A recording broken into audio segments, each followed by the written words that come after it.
everyone, how are you? Welcome back to my channel. So today's video is going to be a review and swatch video of the new Tartelette in Bloom palette. This was released for the springtime, I believe. It's been out for a little bit now, so I'm probably late on this, but I wanted to do a review of this palette for you guys because I've been messing around with it and I absolutely love it so far. So I wanted to talk about it and swatch it for you guys and then tell you about this look that I have going on my face right now. If you love reviews, be sure to give this video a big thumbs up so that I know to do more reviews for you guys. Also subscribe to my channel if you have not already and join the CaseyVee 23 family. So let's get right into this video.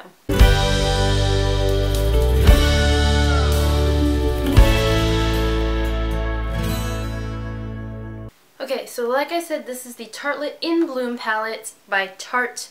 This is the second baby to the Tartelette palette, which I never picked up, and that is an all matte palette. Maybe I'll show like a picture of it right here that they came out with last year. So this is like the part 2 and it is beautiful.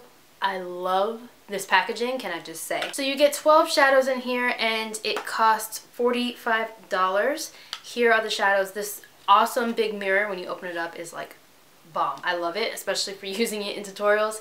And these are what these shadows look like. So you actually get 9 mattes and 3 lusters, which is different from the first one, from what I've been told, because that one is all matte and this one is a mix of matte and lusters. Also, I want to say this one is more on the warmer tones, where the first Tartelette palette, I believe, is more cool tones, more purpley and mauvey. I also wanted to mention that each of these shadows are 0.053 ounces, so you get a good amount of product in here, and I want to say that's similar to like the Urban Decay shadows. I'm not entirely sure, don't quote me on that. Let's get right into the swatches of this palette because I can't even with it.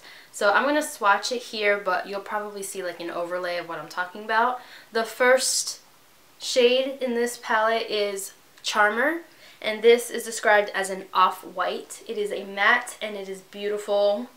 It is perfect. I mean, the perfect off-white color. The next one is called Jet Setter, and that one is described as a warm taupe. This is beautiful as well, beautiful for in the crease. The next shade is called Rocker, and this is a luster, and this luster is bomb. It is so creamy and pigmented. I love it. These lusters are just so soft and beautiful.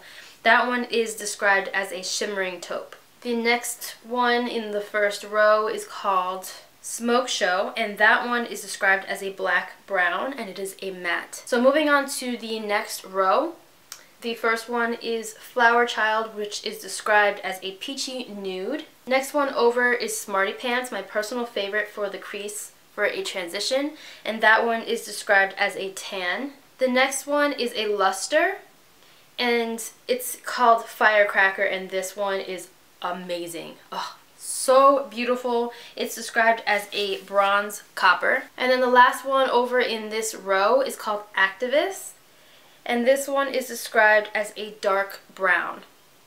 Can we just take a moment to I mean, look at that. Look how pigmented that dark brown is. Oh, I can't. Moving on to the last row. This first one is called Funny Girl, and this one is a luster. And this is described as a champagne.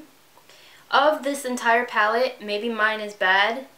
Funny Girl is not my favorite luster. I feel like it's not as creamy or pigmented as the other 2 lusters. You need to work it up a little, and when used with a brush, it's kind of hard to see.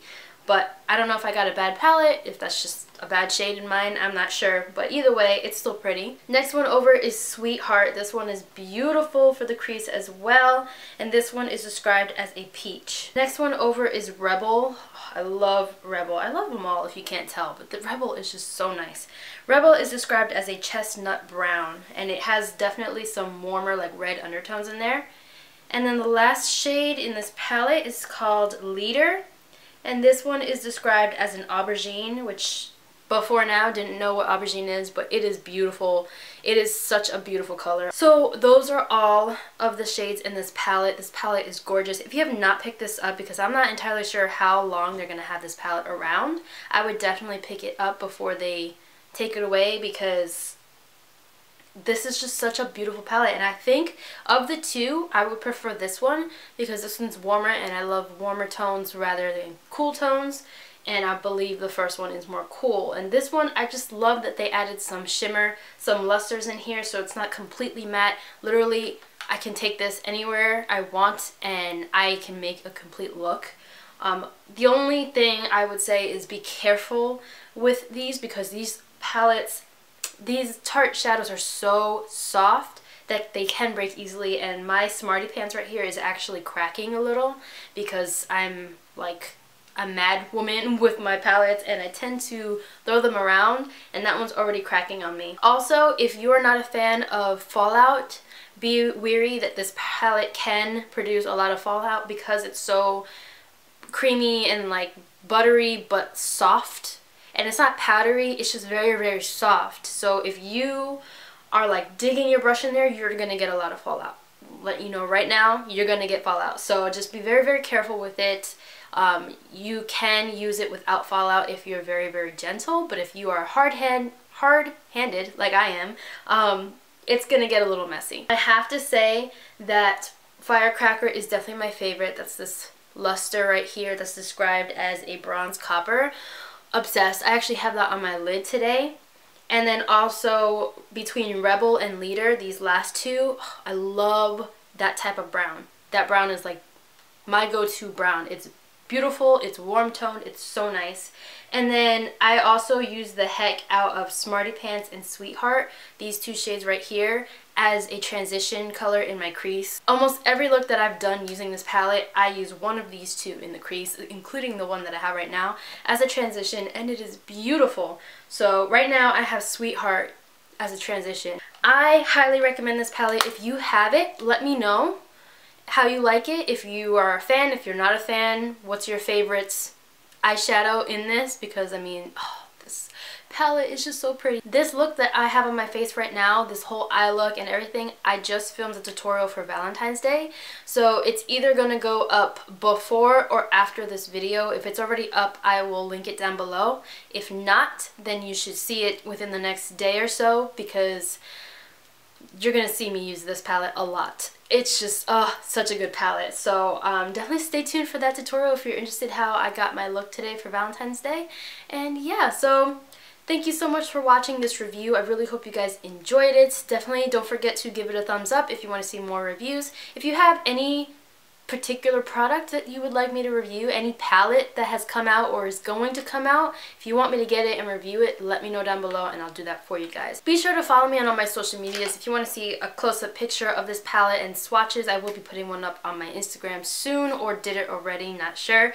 And then also if you want to just stay updated on my life, so CaseyVee23 on Twitter and Instagram, and then Casey Vargas on Snapchat.